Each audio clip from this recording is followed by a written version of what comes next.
but it looks like we're up. Everything's up and running. We'll see if anything fails today. Facebook was a problem Thursday night. It just kept dying on me. I swore I was getting hacked or something. All right, everything's up and running. Hey, everyone. Welcome to the New Media Show. My name is Todd Cochran. Of course, I'm joined by my co-host, Mr. Rob Greeley. Rob, how you doing? I'm fine, Todd. Doing good. Doing good. You know, ready to do a good show today. Yeah. Bring it. You know, and I've slowly, and maybe not slowly, but it kind of came to a head this week, come to a conclusion. Mm-hmm. Podcasters need a lot of help. It's beyond. Number one, they don't understand fundamentals. Mm-hmm. They are. It's just, to me, appears. I've done so many consulting calls, and I'm often struck by, really?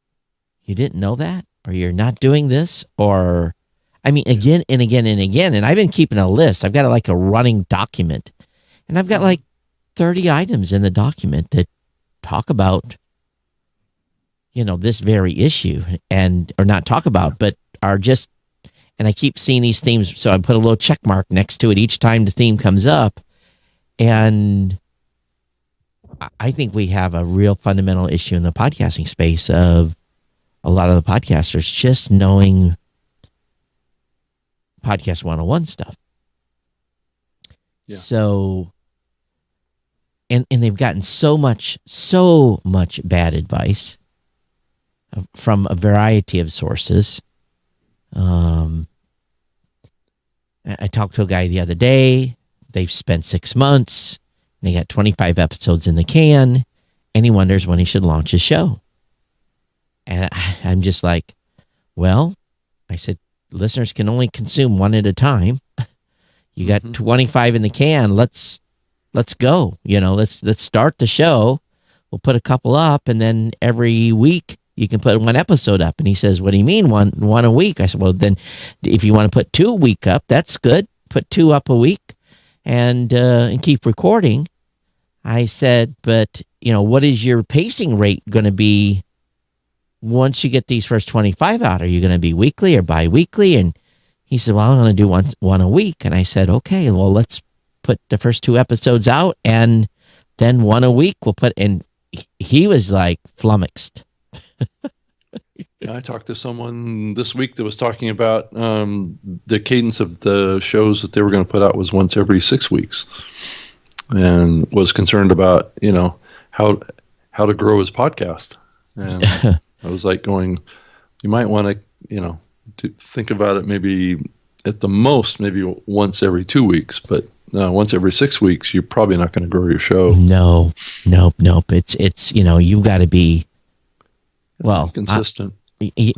I think weekly is, we did a study years ago where we saw the shows that do weekly shows grow at a much faster rate than shows that do bi-weekly. And we also show that shows that do 2 shows a week have a tendency to have a little more advantage. And now if they can maintain it, they have a little more advantage than the shows that do once a week. Right. So, but I'm actually quite concerned. Very much concerned that we have and what that's going to cause is just, and here's the amazing thing. I talked to one gal and her assistant. They got a great show, great numbers. And I kept telling them, so you guys are doing great numbers. 5,000-6,000 downloads on some interviews. They're doing marketing. They're doing everything, and I'm like, you guys are doing fantastic. You do realize. And so I had this conversation. So I don't even think they understood how well they were doing.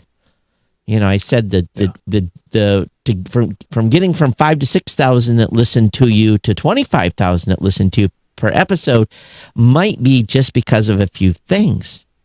And I don't want to reveal it. I asked her to listen to the show. Hopefully she's tuned in.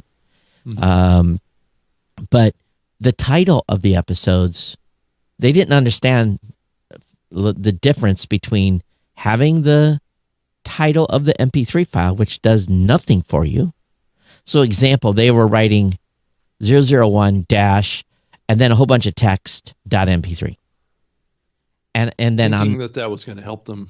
Right. Well, they didn't. Right. No. So then on their episode, it was episode 001 in the same text, and some of it was quite long. And so I tried to do a simple example of, please understand, and we've talked about this 100 times on the show already. Write a distinct, a precise episode title that someone's going to search for. If it includes the author's name and some topic, that's great. Interview of name and topic. Right. And I said, you're already doing fantastic. I said, just maybe that little change will gain you another 3,000-4,000 listeners per episode. Mm-hmm. So, she didn't understand then that the media file, she said, well, I won't know which episode it is in my stats. I'm like, no. The media file name doesn't change. So it's just some fundamental things I understand people don't understand. Yeah. Mike, Liz, hi, how are you? So, I don't know, Rob, there's a need for just fundamental stuff. I think that, it explains a little bit why we've seen, the host anchor add a lot of shows over the last 6 months too, is, the need to simplify this process and automate things and make things easy, and all this stuff is attractive to a lot of people, because there is a lot to learn in podcasting. But you can make it easy to publish. Right. But it doesn't still give these fundamental things. As a blogger, for me, it was all natural. And don't get me wrong, everybody is a horrible blogger. Well, yeah. But fundamentally, I knew how to write titles and... Yeah. I don't know how we change this situation, because I think there's an aggressive and large-scale effort in the podcast community today to educate podcasters. There's all sorts of, podcast movements. It looks like it's going to relaunch their university initiative. You and I, so many others focus on trying to help podcasters and do educational stuff and help people as best we can. And there's all sorts of people that I know in the space that are doing workshops and doing trainings and doing, and I guess it's indicative, of the complexity of the medium. To do it well requires a person to have a lot of very specialized knowledge and skills that most people don't have. And if we're attracting a lot of new people to this medium that don't have the time or the willingness, or even is it the willingness? I'm not sure. I think it's just knowing where to go and who to ask, or I don't know what the real root cause of this, Todd, is. I don't think that it was a big issue in the early days of the medium. I think as an example, I usually do 30-minute free consults. And this one of them turned into about an hour. And it really kind of, I was overlapping some stuff, so I missed part of another meeting because of it. But and I only scratched the surface with them. I got like 5, because then I had explained again, why this is important. And it's, and again, I know you and I have the advantage that we've seen everything over 16 years and fundamentally think that, all this information is out there public and they should know. It's just like people that listen to this show. If you've been here 425 episodes, you know everything, Rob, and I know everything. Yeah. Just because it's out there doesn't mean that people know what they need to know. I think there's a lot of things about podcasting that people just don't even know that they need to know, or right. That's true. At a very fundamental level, it's knowing to ask the right questions. And I think a lot of new people don't even know what the right questions are. I think that's true. Yeah. Yeah. So the goal really then, the job we have to do is we have to tell them what they don't know. And We're always, Todd, you and I are always looking right. for pathways to them. And that's why I've been so active in Clubhouse and these new platforms that are right. reaching people that are new to podcasting, have an interest in podcasting, and want to learn. There are a lot of people out there that want to learn, but there's also a confusion around the availability and the reliability of the information that's being shared. And I think that's an issue. That's always been an issue in this medium. That people get into doing podcast consulting work that don't even have a podcast or have never done a podcast, and those are the kind of things people see it as a business opportunity. We look at it as a little bit differently than that, but it's I do the same thing, Todd, that you are. I do free consulting with podcasters every week. I do 15 to 30-minute calls to help people just kind of get to the next step, or understand the big picture of what they're doing. Because I don't know that a lot of people know where to get that's trustworthy. So, and it's not just being shared with them as a pitch to get their money. Right. My approach, I've got some ideas on this topic, and we'll see if I can muster enough energy to make it happen. But I think that we need, Mike says in the chat, we can't save them all. No. I think that's the wrong. We have to save as many as we can and give them as many. Now, here's the thing. You can lead a horse to water, but you can't make him drink. So if we make the information available, lay it out in bite-sized chunks of information that people can consume and wrap their head around a little, at least make them think, make them say, am I doing that? It's just like going to a conference. We go to a conference. What do you try? My goal of going to a conference is every time I go to a session, I want one actionable item from that. Right. And so I hope people that listen to the show get one actionable item out of this show. Last show, we kind of were, we were kind of two grumpy old men last show. And that happens. It does. And today, I woke up on the right side of bed instead of the wrong side of the bed, but largely because, I put my head down on a pillow last night and went to bed real early because I just knew I was emotionally and mentally done for the week. So I don't know. I just, it's more than troubling me. Now, I hung out with Evo the other day on Clubhouse, and there was a few people that came in, and just in that short, and there was a couple ladies that asked some questions. They had good questions, and but in that time, I was on for an hour, and I got off, and I was like, oh, I felt like falling over because it felt like I was, what's the better word? Swimming upstream. Yeah.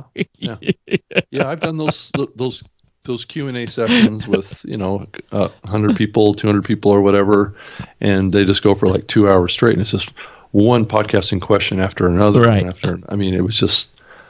And some of it, and it's okay, but yeah. But I think I'm going to definitely, if I'm going to be doing any Clubhouse events, I'm going to do it with a group of people that I absolutely trust. Yeah.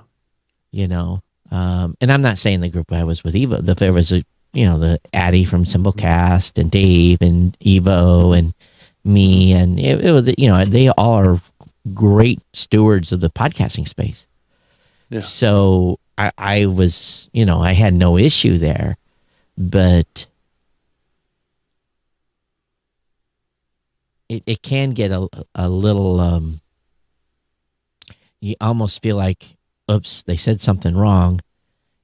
And even though it was minor, you want to correct them. But sometimes you just have to kind of let some of that smaller stuff just kind of go anyway, because maybe no one is going to, the action item. And again, this wasn't from one of the four of us. It was from another gal that came in and made a comment specifically around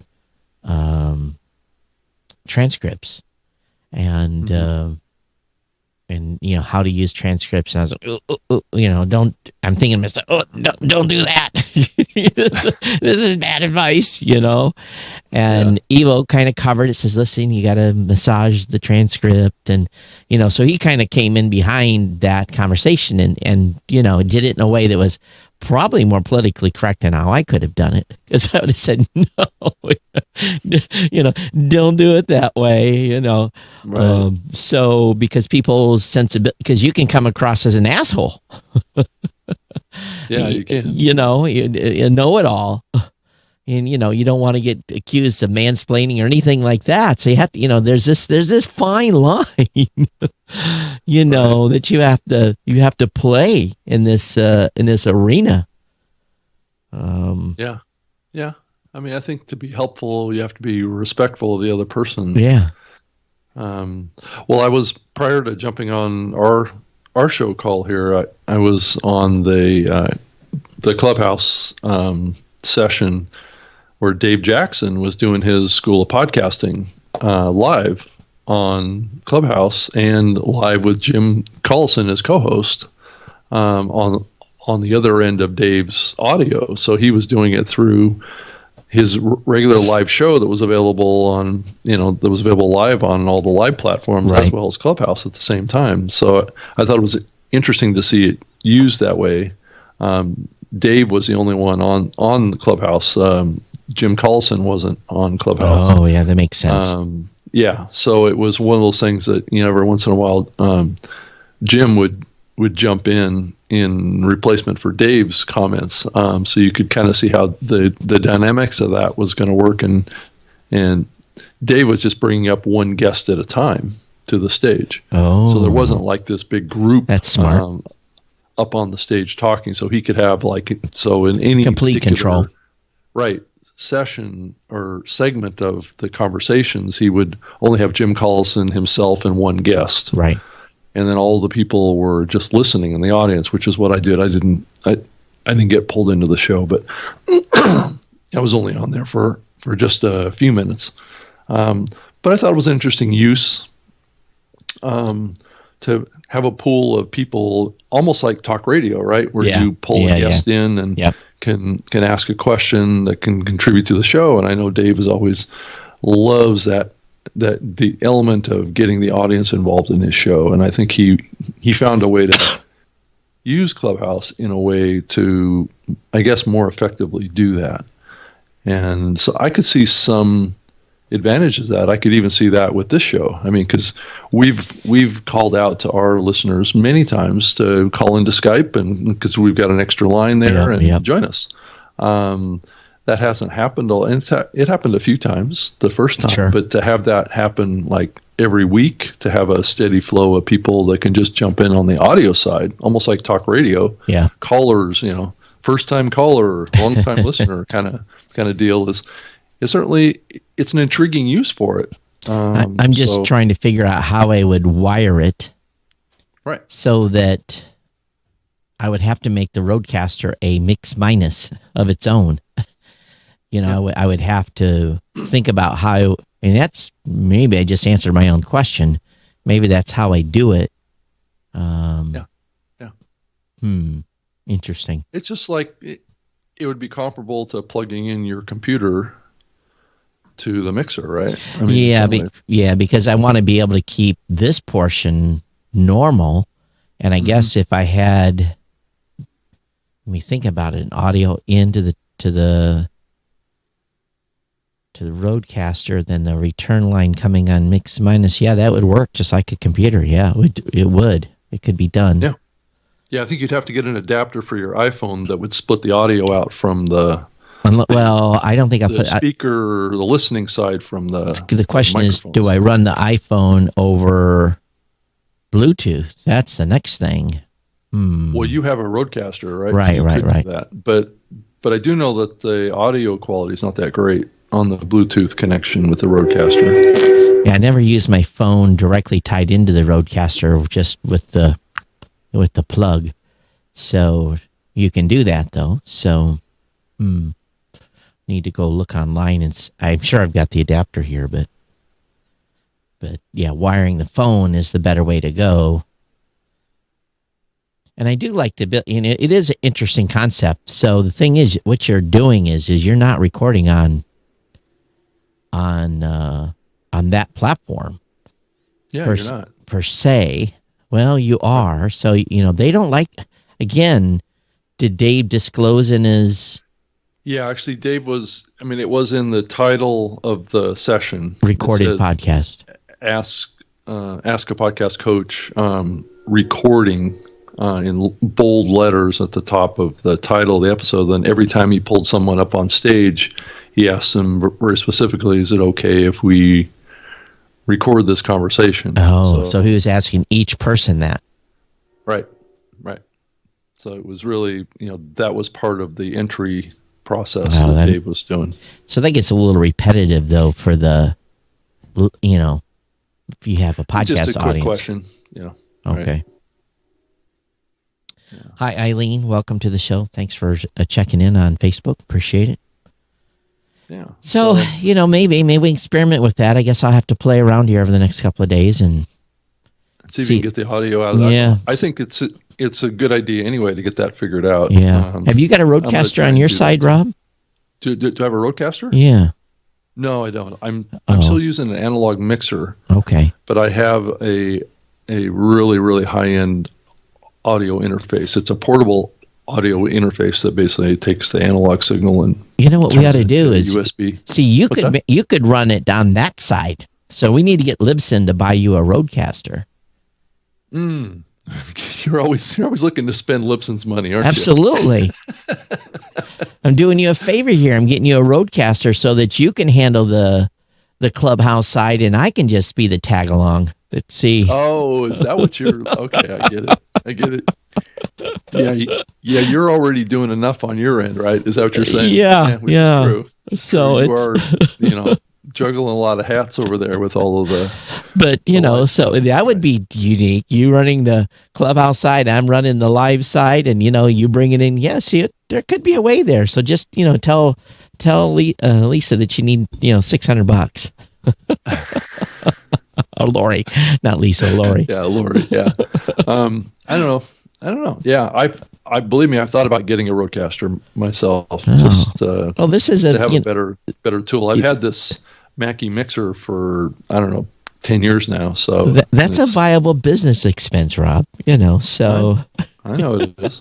I mean, I could do a lot more stuff with it. You guys are rich over there. You guys can afford a $600 Mackie mixer. Yeah, you guys are. Yeah, I feel sorry for what's going on with Pocket Cast right now. Speaking of being rich. Oh my God, they got tossed to the curb. Yeah, so it's they're a little bit of a victim of I think a lot of these big companies entering the space is my thoughts, and I know James Cridlin was a little critical of them for not doing as much keeping up with the times with what was going on with the podcast 2.0 stuff, with all of the tag support and all that stuff, right? Which I mean, I think that there's a lot of great stuff going on over there with that, but I'm not sure that supporting the podcast 2.0 thing is going to somehow turn around Pocket Cast as a listening platform. Well, here's something to think about, though. Right. NPR said their share of the expensive Pocket Cast was $864,000. Now, yeah. And they only had a 36% ownership stake. So that means that Pocket Cast was costing them $2.4 million a year. What is that? They're not hosting any podcast. They're an app. They're off the Apple Podcast directory. How could have it been $2.4 million to run that app? I'm thinking. Well, it's staff, right? Okay, so let's say, how many coders does Pocket Cast? How many people are on the Pocket Cast team? Is it all salary? I'm There's not not sure. there's not I'm not 20 sure. I know people. that Owen, the CEO, left about 8 months ago. Remember? There's not 20 people that's on Pocket Cast. There's probably a couple devs, maybe. I think it's a bigger team than you think. Why? They're also based out of Australia too, Why? but they do have an office here in New York. Again, the question is, why would Pocket Cast have that big of a staff?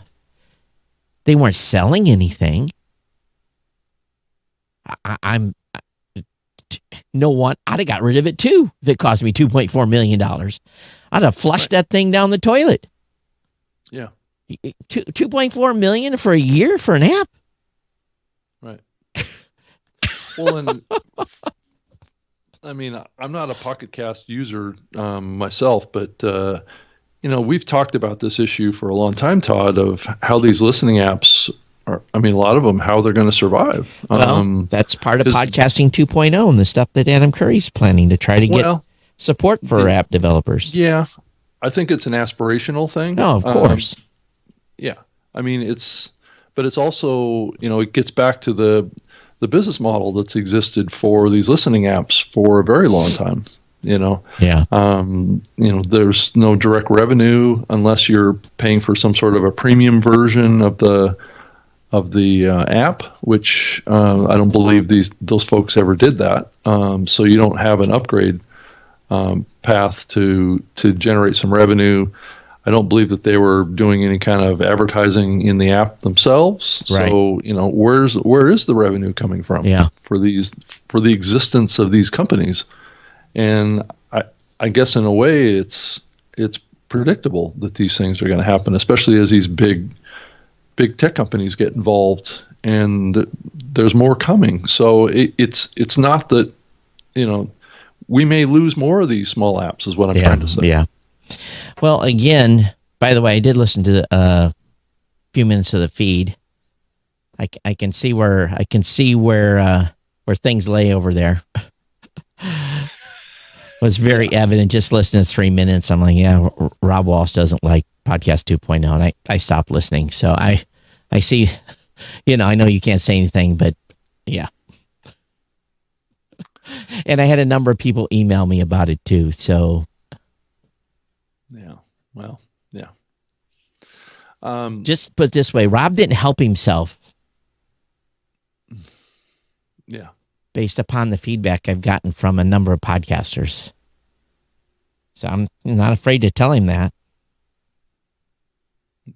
Yeah, I hope I did okay. I think you did. I was kind of caught in the middle of. I know you're caught in the middle, and I know I'm sorry I'm putting it on you here a little bit. Yeah, that's okay. But Rob had some valid points. I'm not saying he didn't. Yeah, no, I think if you look at the individual tags, right? I think that's where we just really get practical about it, right? And I think Rob was too. And there's good and bad with some of those tags, and that's just the way it is, But again, this was never, ever, ever. Just so let's preface this is, they don't care if Apple ever adopts any of these tags. They don't care. They shouldn't. That's not the point. They have no control over that. Because much of that work is to help podcasters, right? Not to help Apple or Google, and those of us that decide are going to support some of that stuff to help podcasters. And in the end, if we can help the app developers, that's too. But I've said from the beginning, if the app developers don't implement, if the Blueberries of the world don't implement, this is dead. We have to implement some of it. App developers have to implement some of it without, and it's not just Blueberry, Buzzsprout, Podbean, Libsyn. If we don't adopt, and the app developers don't adopt, this is dead. Right. It'll have minimal impact. Right. So here's my as independent content creators in companies that support independent podcasters, it's up to us to see if we're going to help our podcasters.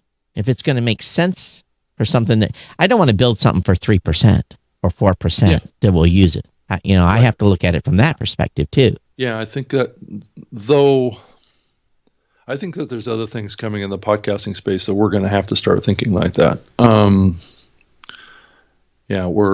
There's going to be segments of this industry that need different support that's coming. And I think it gets around the distribution models. So there's going to be platforms that are going to pop up. They're going to want a certain segment of the podcast community, not all, and I think that's another element that's going to come that's going to change the dynamic of this medium, because we've always been taking this position that it's like a level playing field, right? Everybody has access to every opportunity. But that's not the practical situation but as you look to the future. Podcasters are worried. Independent podcasters are worried about the commercial entities that are coming in the space and what it means for them. Right. And if they get discouraged and quit because of those entities, then the whole ball game changes. So we collectively, as independent podcast creators, need to make sure that the independent podcast creators think that they're being taken care of and catered to and provided opportunities. We can only do what we can do to try to help so much. Like I said this morning, when we started the show today, there's as much need for education as there is for features. Yeah. And it's walking this line of making things easier for podcasters too, from the standpoint of walking the line of control, versus ease of use. And I think that's a difficult line to walk. I mean, it's not easy for a platform like you or I to make it brain dead simple and have powerful features.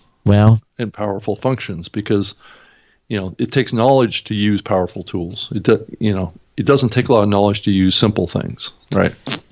To make it dead simple with opportunities to take advantage of powerful features is key. Right. Because we've learned that Anchor made it dead simple. Easy. To get started, but I'm not going to talk because I'm going to give them a business plan. Right. But they didn't create the other end. Yeah, I know. So, yeah. So, but that's where our platforms come in, is offering those more professional features, right? Yeah. Of those that want to be aspirational towards being professional podcasters, and it's a delicate line to walk here. So I think that we just do the best we can. We're not going to save them all, but we should try to do our best to educate and inform and help them make right decisions. And if they've taken a shortcut already on ways to, the thing is, we've seen that there's very few shows that have been successful in taking shortcuts. So, I just look at myself, case in point, Rob, I was, regardless of what we have today, I had nary a clue when I started podcasting. I just started talking and learned as we went and built an audience and gain knowledge. None of it was available. We made this shit up as we went.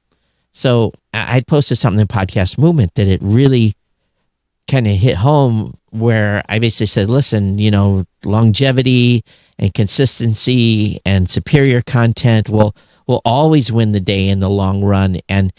But at the same time, the space is, how many times do you see the same question asked in Facebook forums? Sometimes on a daily basis, the same questions are asked 5 times. And it just tells me that no one is doing any type of search, doing any type of research, they just want to be spoon-fed. And if that's the case, then guess what we got to do? We have to spoon feed these folks to give them bits and pieces of information they need. But it's giving them that information when they're interested in learning it is the issue, right? And oftentimes you can't save them once they're down a certain path because they. Well, yeah, and yeah, it's yeah. I mean, it's not a crisis. No, I mean, I think we've been working in this for a while, and I think when we get back to, hopefully we get back into real world events again, we can kind of move on this a little bit more. But are a lot of these people going to show up at Podcast Movement? I'm not sure that they are. No. Right? No. So we're going to have to reach these folks through the social platforms, just like what we are right now. And virtual conferences are not the key. Though they're helpful, because a lot of these folks aren't going to go to a in-person podcast conference. But at the same time, the value I've gotten out of virtual events since the beginning is agreed.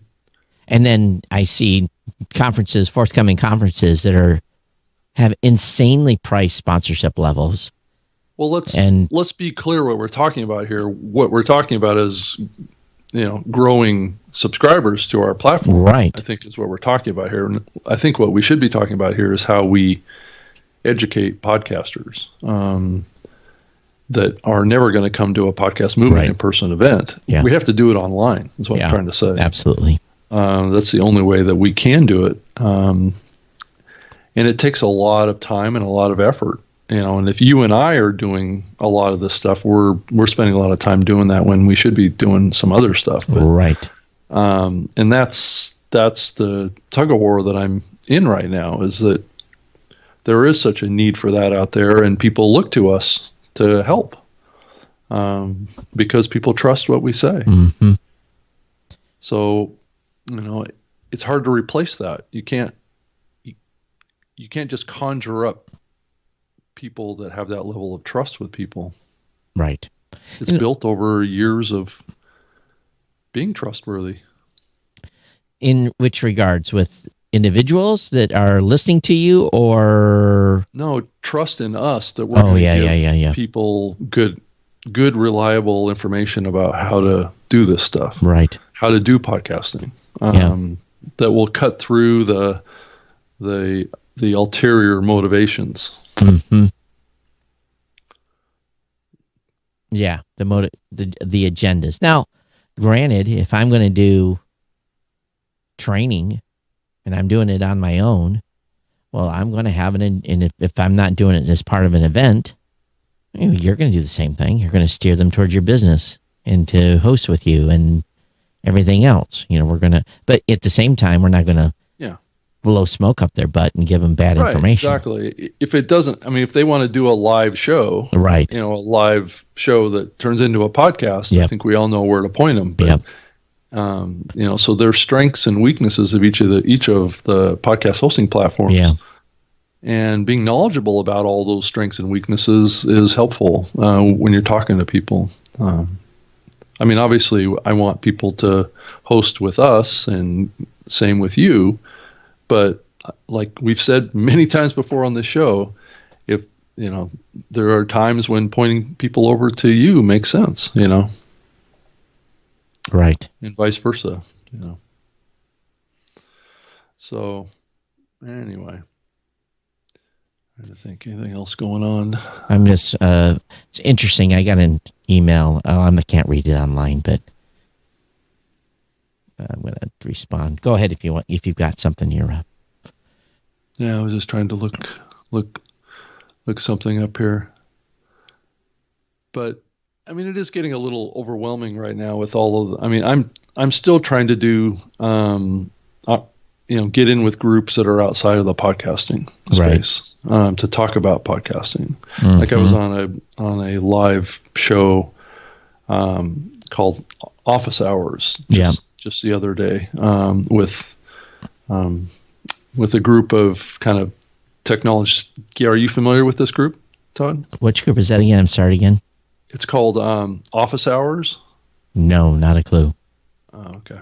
But anyway, it's a live streaming kind of YouTube live show that people all call in via Zoom, and they do like pre-show, main show, and post-show conversations, and this runs like 3 hours every day, and they get hundreds of people watching on this, and the whole purpose of this whole thing is to talk about media production. Video. So like there's like 10 or 12 basically co-hosts that are on the main show, and then the audience writes in questions. Okay. And the group of audio producers or audio and video producers, some out of Hollywood, some out of the technology areas, all the stuff, all give answers to people that are coming through with questions. So I was on that show yesterday, talking about podcasting and talking about production. So like we talked about the use of a teleprompter with doing something like what we're doing here. And many of the folks on that show were using teleprompters as well. And they talked about making your own teleprompter, actually using a much larger monitor and a much larger screen. So yeah, like the small one I'm using here creates, it's like a 9-inch flat screen kind of monitor that sits in my teleprompter that I'm seeing you on right now. But having one that's like maybe a 24-inch or something like that, so you can look right into the camera and still see the video. Right as you're talking into the camera. So those kind of topics is what they were talking about on the show, and I thought was very interesting. But getting involved in other groups like that.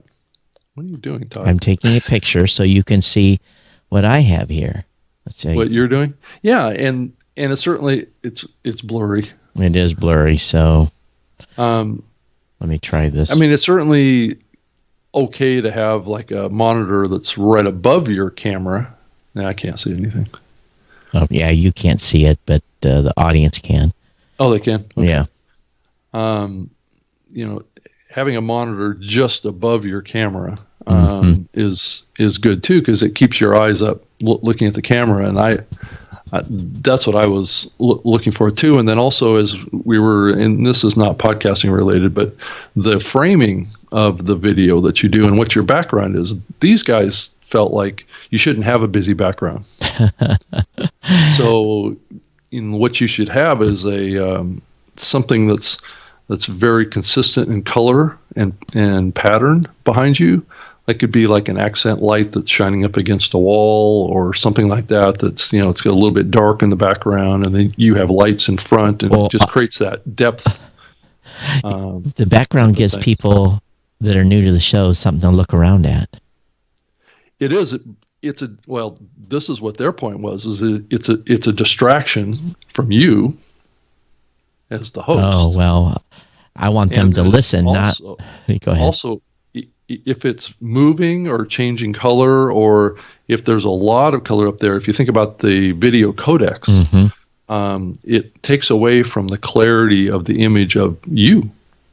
It's because it's busy working on other areas of the screen, and not, especially if there's any movement, right? Like blinking things or whatever. Like I had, prior to this, I was doing that blinking color on the wall behind me, and it was right around my face. And what they were saying was that creates a blurrier image of me on the video camera, because it's always having to adjust behind me. So, so just little tips like that, I thought were very interesting. I thought about the whole concept of creating a more consistent color background with like maybe a light shining across the back, so it created like a little pattern behind me. But to keep it simple, and then also they said to frame your video image, right, a little bit closer, right? So your image, Todd, is perfect for what they were saying, right? Right. Get up close, become more personal. My image is a little small, and I'm sitting back from my camera. Until I do do this. Right. Until I do that, and of course you can't see it. I brought you front forward. What you have to work on, Rob, is you're in the bottom half of the frame. You need to get it so that you're either sitting higher in the chair and that your head is closer to the top of the frame. Top of the frame, right? Yeah. So I'm going to make some changes to improve that. I think it has a lot to do with my teleprompter right now and how it's positioned. Because it looks like the camera's looking down on you a little bit. And what I have it's just high. It's just high. So my teleprompter is actually right at this level. Where it probably should be like down at maybe this level. Your whole camera needs to be down, or you need to be up. One of the two. Right. So it's just making little tweaks like this, and this is the kind of help that they were giving. They were giving, and then how to do the lights and how to do the shading behind it. And a lot of these guys, when they were doing their videos, it just looked terrific. What they were doing was great. They had good, clean images. It was very sharp, and they were also, a lot of them were using the cheek mics. The skin-colored cheek mics. Yeah. And I went and looked those up. I don't know if I've got one. They're not show those things, but I was blown away how expensive those. They're very expensive. Yeah, like $800 or $700 to get a really good one that sounds probably as good as this microphone. I've got one that's about $400 and it's a little cheaper. It's just a wraparound that comes down like that. Right. Exactly. And you can wear a band in the back, but I found just wearing the wraparound and I use it over there. Matter of fact, I'll put you full screen and I'll show everybody what I'm using in the other room. Yeah, so I often think, if you're going to do shows like this, maybe is a better thing for us to use than these big boom mics.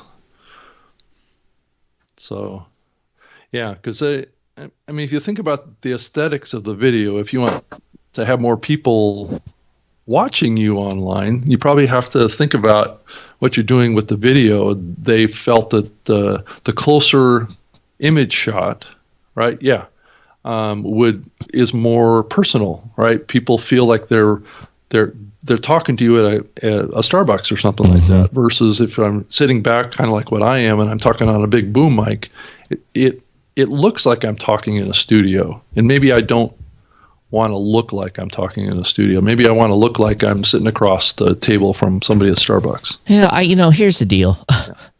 Right. We're doing a podcast. And, I know, it's true. And guess what? Primarily audio. Right? 99% of the people that listen to the show listen. Well, maybe not 90. That's not necessarily true, because it's like 20% is video. Right. I mean, if you look at the video podcast part, not the live part. If you look at the live part, but we're not counting all the replays that happen off of Twitter, Facebook, Twitch, all of the places that have us on instant replay.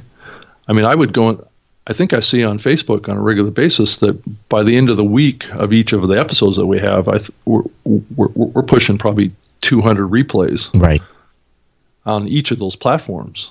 So that kind of adds up. It does. I think that you can spend a lot of money. Yeah, you can. In a hurry. And what's the margin of increase in? Yeah, I don't know. Yeah, that's a good question. I guess it's something that a geek would do. Yeah. But this, and to be honest with you, this thing's annoying. It's got an XLR. Is it? Yep, it's got an XLR, and then it wraps around your ear. And what I'm showing here, everyone, is this is by I've got two of these. It's by Countryman Associates. Countryman, that's right. Yeah. Yeah, Countryman. That's one of the more popular brands of it, right? They actually were recommending the version of it that had two ears, so it could do like what we're doing with our headphones right now. Yeah, and it could go across both your ears versus just on one ear, because what they said was the one ears tends to move a lot. Oh, right. So and that's the country moving your head or whatever, they tend to move a little bit. Yeah, most of these do not have. I think this is the model I have. I'm guessing this is about what I have. Oops, hang on. 6. It's about $300. And again, you can spend a lot of money on these things. This is the older version. I've had these a number of, I didn't show it. I've had these a number of years. You can't see it, Rob, but let's look at the other one, the E7 version. The problem is with those, you still have to wear an earphone. Most of them don't have an earphone built into them. Yeah, because they're designed for presenters up on stage. Right. That's where most of the time these things are used, is when you have somebody on stage doing a live presentation. Yeah, the one I have is definitely this E6 series, the E6 Airs, and it sounds pretty good. And matter of fact, here's the strange part, Rob. I was having challenges in the demo room, and I just couldn't get the quality I wanted in there. Well, because we're used to doing things with these, right? Right. So we're always comparing. Yeah. So what I did is I put one of those inline. Mike, go help me out here if he's still watching. See, we lost it. We went down on Facebook. Oh, we did? Yeah, we did. Let me look here. Isn't that the shit? What is the deal here with... Yeah, let me recycle the... Don't go away, anyone. Well, they're already gone if they're on... Let me recycle Technology doesn't always work. And just recently here, it's Facebook is... The last couple of days, I don't know what's going on with Facebook. Now we're going to have 2 videos again for Facebook. Yeah, that sucks. Yeah. So anyway, and I just wonder if Facebook has changed something, because I had this happen the other night when I showed the screen. Mm-hmm. So I'm wondering if that is what's triggering something on Facebook to take the stream down. It's when I show a third-party screen. Oh, so they're detecting it? Maybe. But they're not sending me any warning that there's any issue. So a lot of our people jumped over to YouTube. So yeah, it's very annoying. So now we're going to have 2 halves to the show. Those of you listening are irritated because we're talking about this. But let me refresh that. But yeah, right about the time I showed off that screen is about the time they bumped me off. So I have to do some experiments now and see if that's what's triggering it. If it is, then YouTube is going to be short-lived here for this show. Our Facebook is. Or Facebook, yeah. Yeah. But, I guess that's going back to these headsets. But that's a lot of money for a podcaster to spend. $328 for one of those. And that's not even including the wire, because you have to, it's just the little piece. When the $328 gives you this piece, it doesn't give you the connection. That's another $50 or $60, so they make it so you can run it into multiple things, probably run it into a wireless system and everything. So. Right. Hey, Todd, I just found an article put out by CNBC. Mm-hmm. It's like a tech article talking about Spotify. And this is the headline. Spotify's big bet on podcasts is failing. Ooh. Citi says the key points. Spotify's multi-million-dollar bet on podcasting may not be working out. Citi analyst wrote in a note to clients Friday. The idea was that by bringing exclusive content to the app, the company could strengthen its advertising business and attract premium subscribers. Yeah. But now analysts are looking for the company to show that the investments were worth it. To date, we have not seen a material positive inflection in app downloads or premium subscriptions. Right. I'm telling the audience where else we're normally live at. So if this thing drops off again. There we go. So I guess Spotify is coming under increasing pressure from the investment community. That's the second article on that. There was another one from some business journal that was saying the same thing. Oh, was there? Yeah. Yeah. So that's the second. Sure, yeah. So what does? So there's some concern. Are they a public company? Yeah. Mm-hmm. So, what do they do? What exchange are they listed on? Let me look. Let me see here if I can find it. They are on the New York Stock Exchange as Spot, and their stock hasn't gotten hurt too bad. They're in the past. Well, let me look at.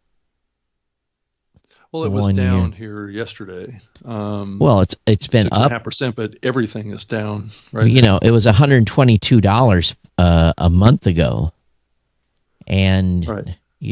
Is that right? Am I looking at this? No. So March of 2020, there's $129. Right now, they're up to $340. So their stock hasn't been hurt, but they did go down $22 the previous trading day. Right. Well, and I talked to some analysts. This was probably a couple of years ago that called me wanting my input on the thoughts around Spotify's investments in podcasting too, and I think many of the investment analysts were skeptical that it was going to be something like of a boom for Spotify. Well, they haven't been gaining market share. They have topped out. In fact, they went the other way with us. They went down. So. And there is competition coming too. So and that was additive audience. That wasn't mostly additive audience. It wasn't. A lot of people are listening on apps and stuff didn't move to go over there. Some people did. I know some people moved immediately to Spotify. Mm-hmm.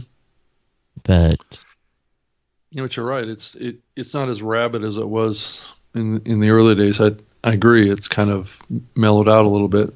Yep. Hey, Brett, thanks for joining us. Matt? Yeah, I don't know what happened with the live. As soon as I showed a screen, Facebook took me off. Or took the stream down, so we're going to see if they're not liking screens being put up or something. Well, and like I think we've talked about a little bit in the past, is that I think the assumption early on when Spotify did this is that there would be a decrease in music royalties that the company would have to pay because people would shift from listening to music over to listening to more podcasts. But that's not what actually happened. What actually happened is the music listening is continuing to be steady or up, and the podcast listening is up. So it just means that more people are listening to more content on Spotify. It doesn't mean that Spotify is saving any money on music royalties. Right. So, which we thought was their kind of monetary strategy there. That's not the case, which means that they have to make money, like they've said here, on advertising and premium subscribers. Mm-hmm. So you can kind of see where that's really what the business is. And the deal that they did with Joe Rogan, from what I gather, wasn't really an advertising deal. It was a content access and exclusivity royalty deal. Wow. So, it wasn't an advertising deal per se. That's interesting.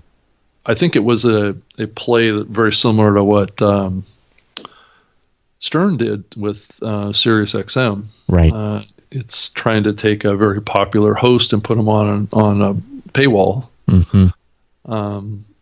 And that was the game over there, and And we haven't been talking too much about Sirius XM Pandora too much lately, but they haven't gone away. But here's the thing too, they also have, almost no market share. Right. Though I think that there's probably going to be some movement on that here in the future. So we shall see. Yeah. They did buy a lot of what I consider to be fairly quality companies in the podcasting space. The whole Stitcher thing is an interesting acquisition for them that included a lot of talented people in the podcasting space. But they do have this challenge that they have 3 listening brands now. So right. They have Pandora, Sirius XM, and Stitcher to contend with.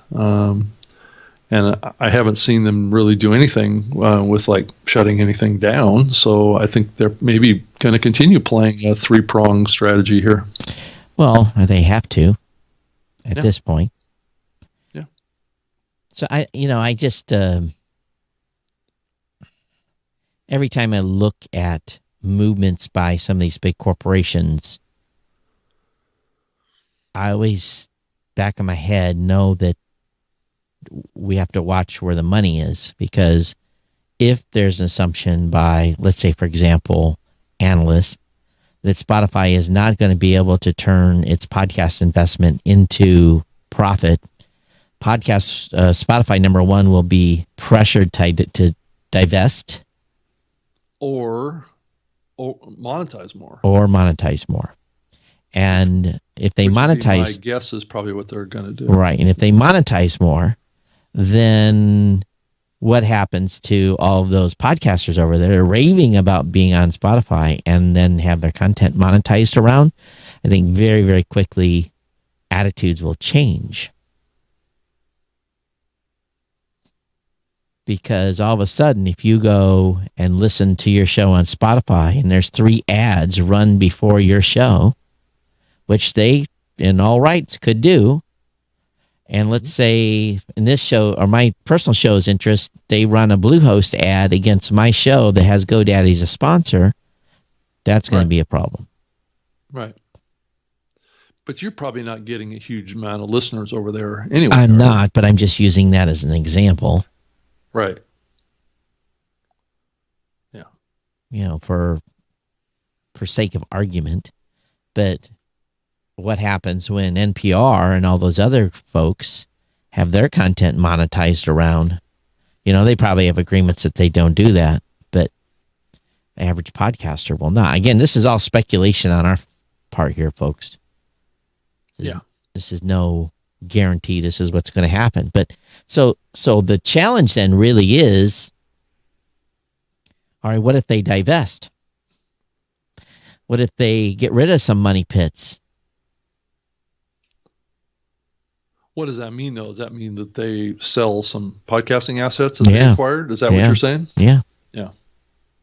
Well, I mean, I suppose that's a possibility that could happen, I suppose, to try and get some of that investment back. So I don't know what, companies are so far, a couple of years, they give these experiments a couple of years to turn before they, they throw in the towel, sometimes longer than that. And then sometimes they can't find a buyer. You look at what's going on with AT&T. They can't find a buyer for their multi-billion-dollar, drag on the company with their satellite TV operation. Oh, okay. Yeah. They're trying to get rid of that. They can't get rid of it. No one will buy it because it's a pig. Well, I know that, you start looking at wireless access to the internet, and I know Mr. Elon Musk has got an initiative he's been working on for many years that may challenge a lot of the wireless providers too. Well, where I live in rural America, I've got $90. Did I update that? I thought I did. Oh yeah, I did. I've got $90. Let me look at what I'm doing here. Oh, shoot. Okay. So $90 that I spend in each month with my with my provider. And guess what? It sucks. I'll give $90 to Elon Musk just for doubling in speed. Yeah, I mean, he's planning on launching a bunch of satellites that are just going to circle the Earth. He already has, so... he's been launching them, right? Yeah.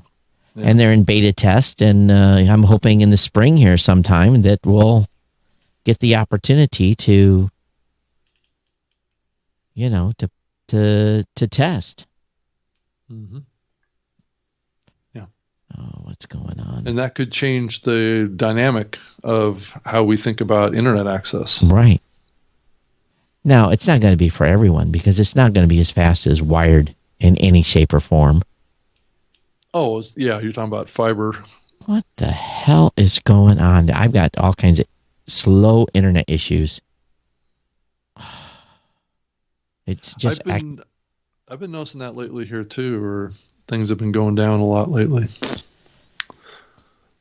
It's very, very weird. I'm trying to grab something and it's just not cooperating whatsoever. Because when I didn't update the... oh my God, come on. Todd, have you been keeping an eye on this company called Verbal? Verbal? Yeah, VURBL. I've heard about it, but no. So what's the story on that? I don't know. I've been hearing that they've been reaching out to some podcasters lately. Oh, yeah. I have kind of heard about that. And they have a site. If you go to VURBL.com, they have Find Yourself in Audio. So let's do a search for this show and see if we're in there. I'm trying to do an update here on a page. So we're in there, Todd. Interesting. It says search millions of free audio files, including audiobooks, Bible, podcasts, radio, and others. And they have links to our shows, the video version of our show, as well as the audio version of our show. Mm-hmm. Let's see if we play the video version of our show. What do they actually play? Don't pick the last episode because I had to put in a. They're not keeping up with our episodes. Mm. The last episode that they have listed is from November 7th, 2020. Interesting. And let's see here. And they're not playing the video. They're playing the audio version of our video show. Episode 426 didn't have a video portion to the show. Something got corrupted. I'm going to check it today when I do the editing and see if I can fix that file. Oh, yeah. Yep. But anyway, I thought that was interesting. I don't know that much about them, but I have heard that they're trying to be like an audio search engine. I also heard there's a company out there that's trying to lock up the top 200 shows. What was that? Let me go see if I can find... So when you say lock up, what does that mean? That means put them under license, put them underneath a paywall. There's a new player out there. Let's see, who was it?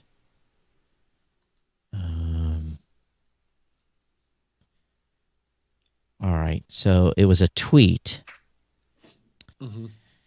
from a guy by the name of Andrew Wilkinson, co-founder of Tiny. We own @Dribble, @Made11, and 30-plus companies, buying, starting, and investing in wonderful internet businesses since 2007. Says we're looking to sign between $1 to $10 million contracts with top podcasters. Must be top 100 to do subscription monetization deals with Supercast. Supercast, yeah. I've heard of them. So, don't know what Supercast is doing. But It's I'm going to it right now. It's a paid membership. Basically, it's premium member. Yeah, paid membership to your podcast. Yeah. Oh, 59 cents per member per month. Call us if you're going to do a membership podcast. Blueberry can beat that price. Yeah. So they're looking to sign. Again, this is the tweet. We are looking to sign $1 to $10 million, maybe $1 to $10 million contracts with top podcasters. Must be top 100 do subscription monetization deals. Right. We guarantee a set amount up front. Revenue from partnership pays us back the upfront. Oh, so they get their money back. All upside split is 50-50. That's funny. What a business model, huh? Yeah. So you pay them back for what they give you. It's like a book deal. You're getting a book advance. So if they give you $1 million, they have to get their money back, and then you get 50-50. The question is, do you then you're not a podcast anymore? No, you're not.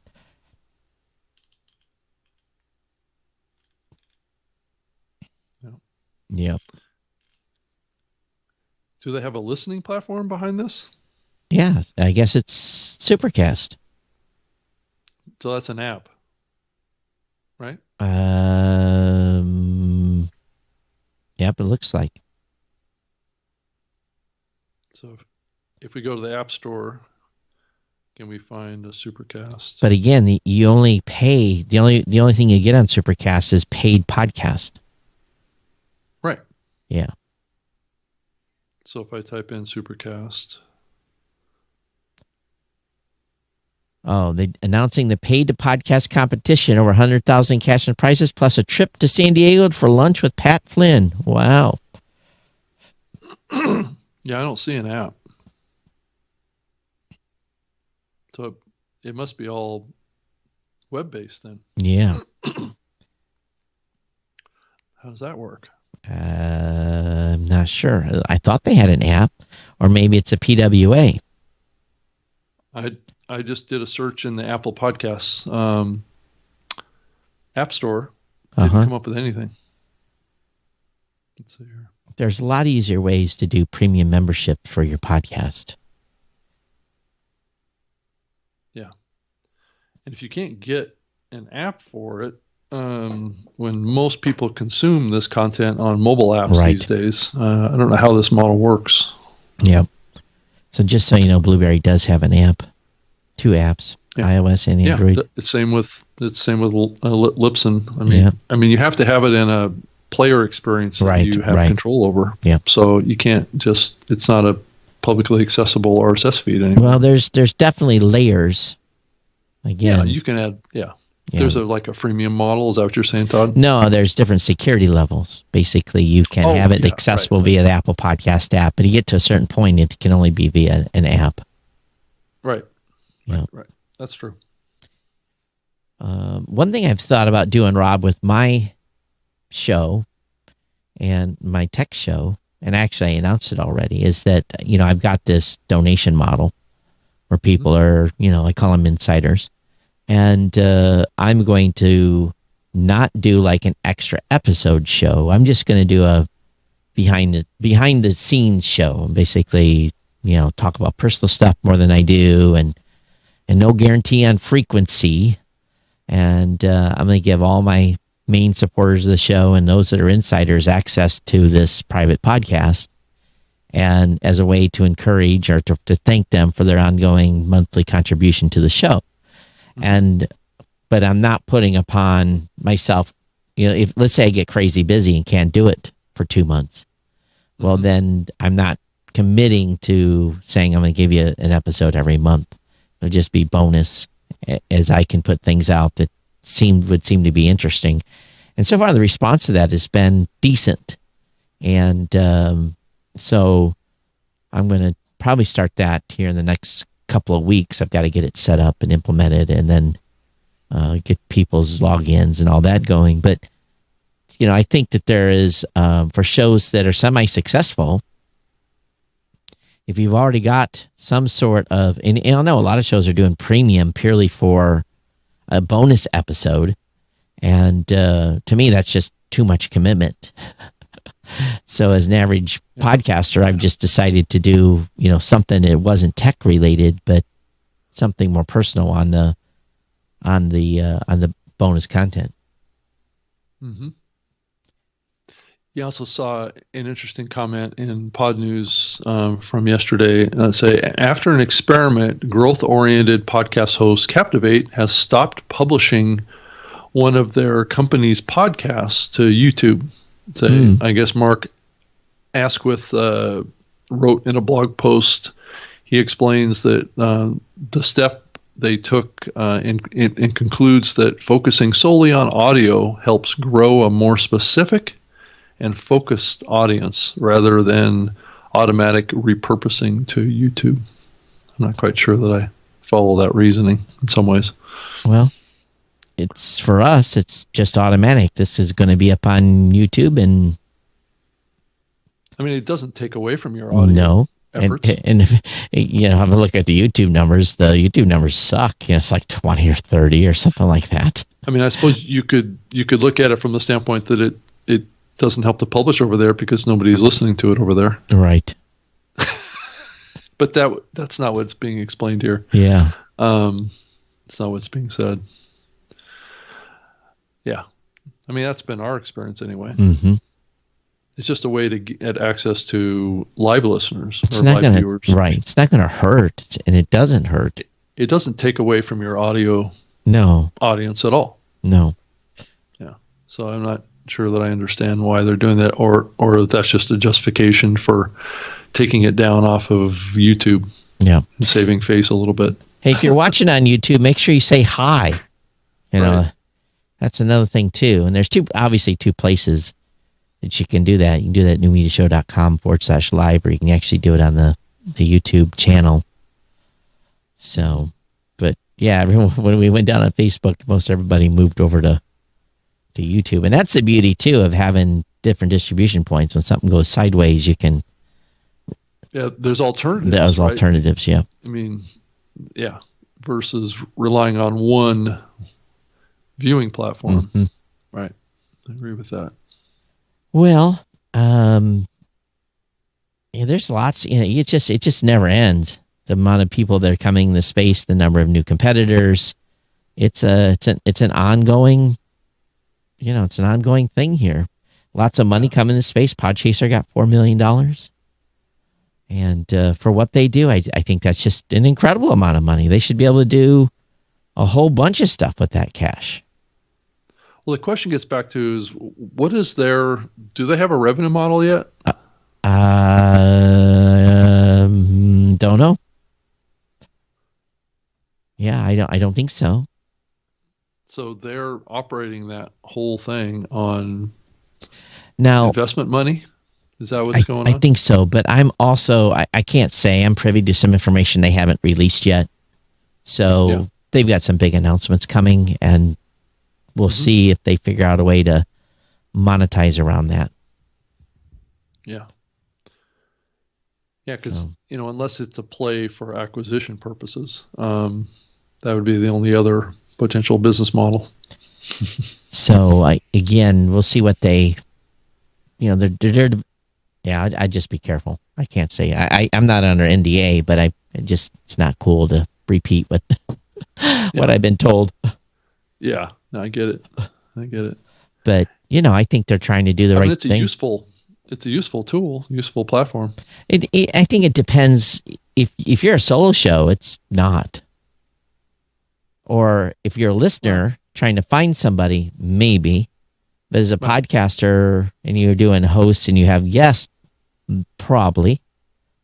Mm-hmm. It's a good tool. Yeah. So. Yeah, I think so. I mean, it's like an IMDb, and more type of platform, for podcasting. I think it serves a need in the marketplace with podcasting. Yeah. I don't know how popular it is with listeners, though. That's a much bigger question. It's even our directory. Our directory is not for listeners primarily. Our directory is mostly for podcasters, and we never really pushed it to be a listening platform. I was curious. Have you gone in and looked at the numbers of visitors to newmediashow.com? It's something I haven't looked at. I got to think if I do. I got to look and see if I've got Google Analytics even hooked up. I'm sure I do. I need to look at that. One of the reasons that I'm asking is I'm just curious how effective, how much traffic is a podcast website actually getting out there? I mean, how many people are using it? Is it growing because of Google, or I guess it's going to vary a lot based on what you're doing in your website, how core it is to your outreach strategy. I'm just curious because I'm looking to invest in my own. I'm looking at personal website. Let me pull this down. Yeah, and trying to figure out if it's worth it for me to build out a whole new, better website for my Rob Greenlee. Well, I've got a confession, Rob. I've never set up Google Analytics for New Media Show. That's okay. So that's something I'll add. I'll get it added. It's just, I've never looked at the website analytics. I look at it, Geek News Central, every day. Yeah. I really, that site I look at continuously to see, I point people, whenever I promote this show, I point people to newmediashow.com. Right. I don't point to Spotify or Apple or anything like that. I should probably maybe do a little bit more of that, but I don't know. I mean, I've always taken your approach of your website as the central place that you should drive people, and if they want to subscribe on Apple, there's links there that they can do that. So, what's interesting is Geek News Central. I get 73% desktop traffic and 22.7% mobile, and it makes me understand why, because I get such a high amount of search traffic that comes to the website every day. And so your website traffic for Geek News Central, it sounds like it's working for you. Oh, absolutely. Right. Oh, that's the key to all of it. What's the key to making sure that has what it needs to be successful? Rich show notes, rich, concise descriptions, and time that your site's been online. And separate pages for each episode. Absolutely. Yeah. Are people going to those pages? Absolutely. Yeah. Right. Okay. Because they're, again, okay, so we've talked about this before. As a matter of fact, I wrote a title the other day. Let me read the title, and I'll tell you, I lost the search engine war on this one. I said, Big Tech Takeover. Well, everyone was using Big Tech Takeover. So I don't even, Google didn't even put me on the map. I probably page 25 or something. No, well, let me put an incognito window here because it comes up number 3 when I'm not. Big Tech Take. Oh, I'm number 3 in search results for Big Tech Takeover on my search. Rob, you do it yourself. Maybe it recognized my IP and see if you can see. Just do a Google search, Big Tech Takeover. Even though I did an incognito window, it might have recognized me somehow. Yeah, you're number 3 on mine. See, that's like winner, chicken dinner. winner, chicken dinner. That's gonna be worth 100,000 hits. Yeah. The number 1 is was it Berkeley School? Yeah, and number 2 is something to do with Spectator. A Spectator, yeah.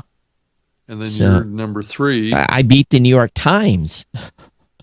And looks like publicknowledge.org is right in line there, and then Computer World. Yeah, so the New York Times is way down the list. 22,100,000 results, and I'm number 3.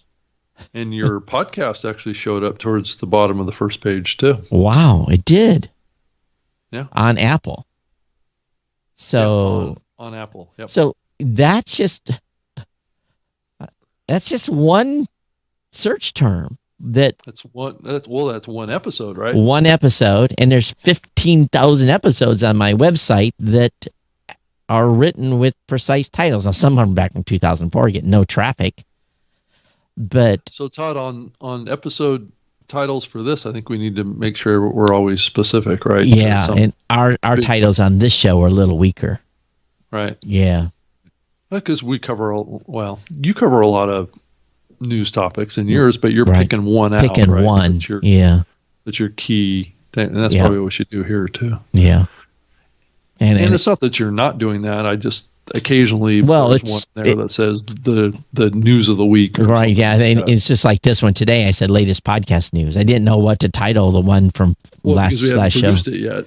But, 426. Well, the last episode, I didn't know what to put in there, So you know what some shows do? They decide the title of the show before they finish the show. So maybe. Yeah. And that's, well, if you look at what Leo Laporte usually does he does his shows live. Right. And he picks his title. Does the show, and then he records the title of it at the end of the show. Right. It's the same kind of thing. And it's what he's trying to do too, is come up with juicy titles. Right. And sometimes Leo misses the mark on that a little bit. I think he tries to get a little too cute with it sometimes, and it doesn't resonate, in my opinion. But he's trying to find an entertaining title, not an impactful title sometimes. So the last one, 426, was latest podcast news. And where's that one at? It hasn't had enough time to percolate. So. And that's probably not going to show up in any search results. It will. You got to give it a few days to percolate. So if I talked podcasting, if I typed in podcast, what was the title? Podcasting news. So example, if I do Danny Penn at Gamertag Radio, let's see if we came up in his search. His podcast is going to show up. Well, let's see if his appearance here shows up. And let me look. Let me look where we're at. Definitely not page 1 on that one. Let's go to page 2.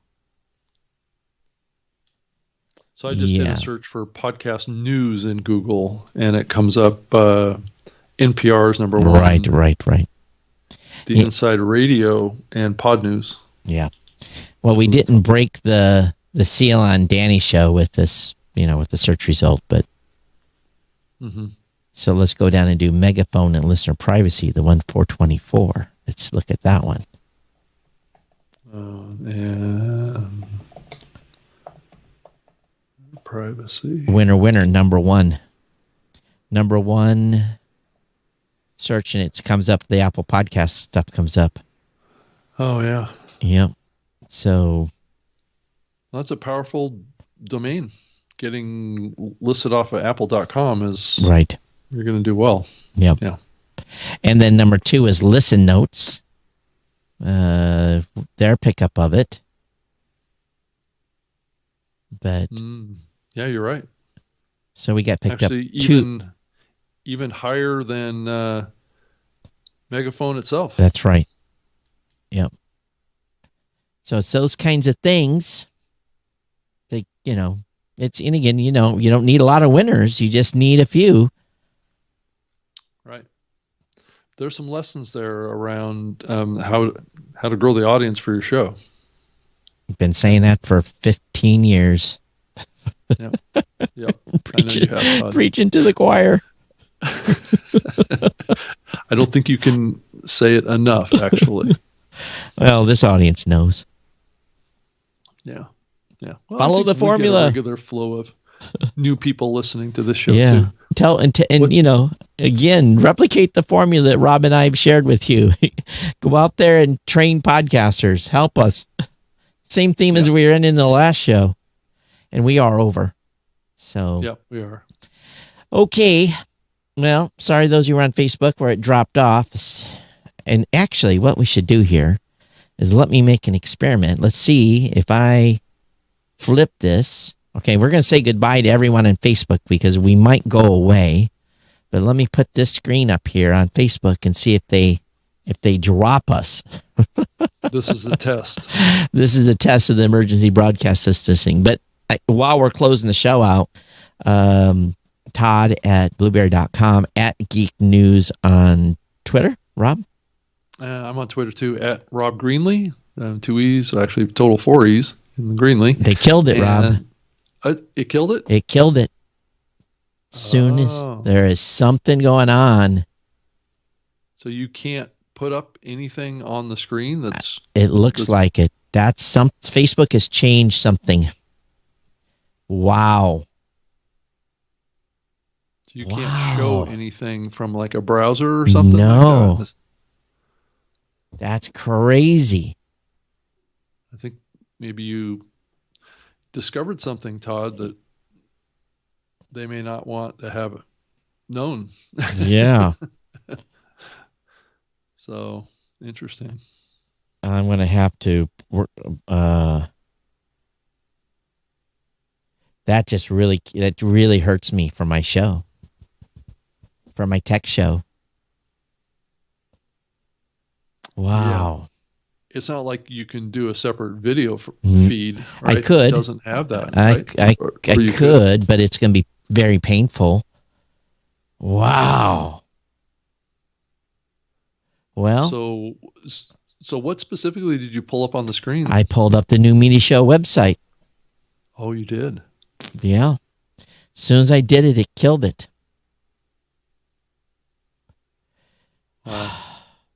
Okay. Wow. That's a big change. That's a big change. So I'm gonna be blogging about this because it's major. Yeah. I think we just broke some news on the show here. Yes, we did.